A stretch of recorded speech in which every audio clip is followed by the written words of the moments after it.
Few places in the world are as important to the ad specialty industry as China.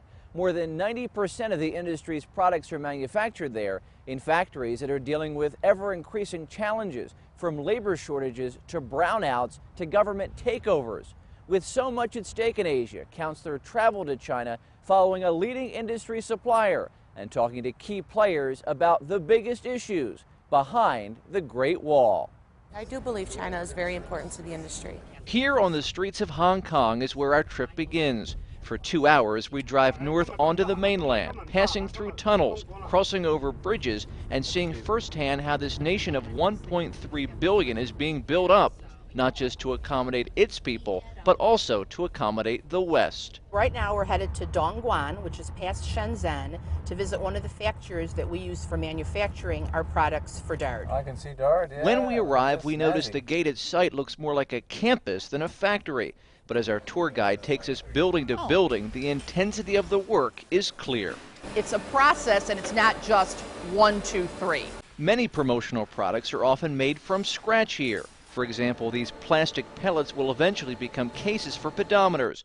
In other areas, workers put together components for more high-tech items like electronics, all before logos are printed several dozen times per minute. You have 1-color machines and up to 3 or 4-color machines.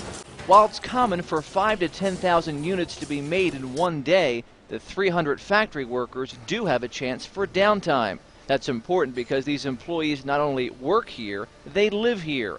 In this dormitory, some people bunk 6 in a room, a usual arrangement for Chinese factories. A standard wage, we're told, is about 3,000 yuan, or almost $500 US per month.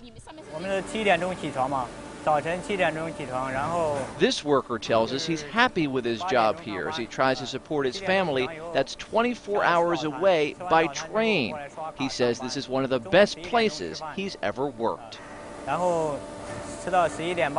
Of course, not everything is perfect at this or equivalent factories in China. No supplier is immune to rising labor and material costs, not to mention the realities of infrastructure.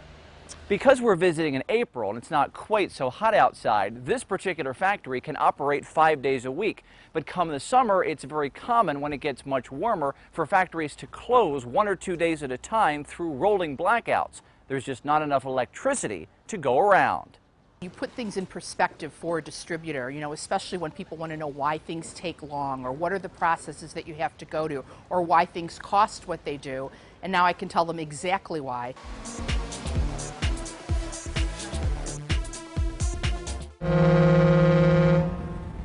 Back in Hong Kong, on the second day of our trip, we take the short ferry ride across Victoria Harbor. On the other side, we find the largest gift show in the world. This colorful place is where suppliers both show off their wares and look for the next big thing. We're looking for different and interesting, and also price point based on, for our catalog. Dard is one of a handful of ASI-listed suppliers to have a booth at the Hong Kong show. Any Lily? People visit from all over the world, from countries like Mexico, Saudi Arabia, and Nigeria, and in this woman's case, Australia. We're looking to put a partnership together with them and to be able to come up with ideas for them and share their ideas as well. In terms of ideas, there are many here. Displays are elaborate and products are predictably unusual. They're scattered on 5 floors and halls throughout this massive convention center.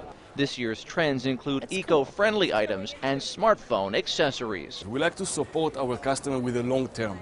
We all the time develop, and we don't like to spread our product between many accounts.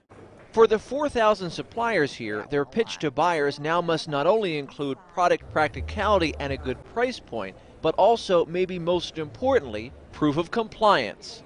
I believe that those top suppliers that are working with China to build and develop that compliance level is going to keep safe product in the States. As many other suppliers know that when you're offering a compliant product, it's going to cost more.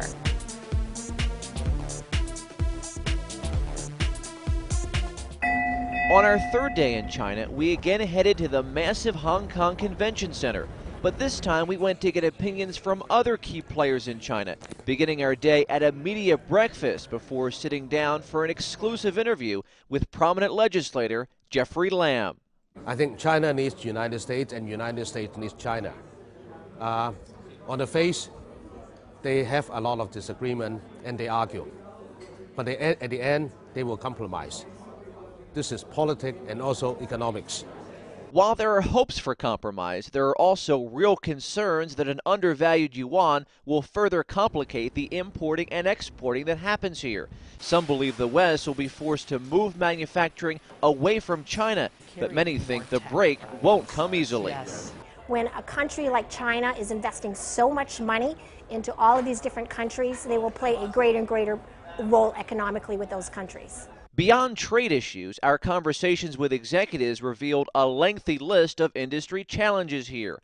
From labor unrest to the rising cost of raw materials, from the influence of Alibaba.com to much longer lead times, suppliers are forced to take a different approach than they ever have before. It's important that we hedge the bet with inflation, with cost increases, with labor shortages, and with the knowledge that distributors can't sell from an empty wagon. Suppliers and distributors are also starting to realize that as more people move to China's cities, domestic needs for products, even promotional items, will also increase. In China, the needs of the products is also there, that they will avoid too much export to other countries. While there may be fewer products exported from China, the reduction will not be immediate. So says Philippe Varnier, chairman of Polyconcept, the largest ad specialty supplier in the world. But the more central areas of China are still very poor. There are still a lot of people who would love to work for a couple of $100s a month to make products in a decent environment. Still, with all the challenges of doing business here, suppliers are already thinking about the next China, even if it's well into the future. The place I think that has the most potential down the line is probably one day North Korea. If that could be like the next China, where you have a strong labor pool and a potential to open up a very strong infrastructure. But until that day, which could be 30 years or more from now, the ad specialty industry will be unavoidably tied to China.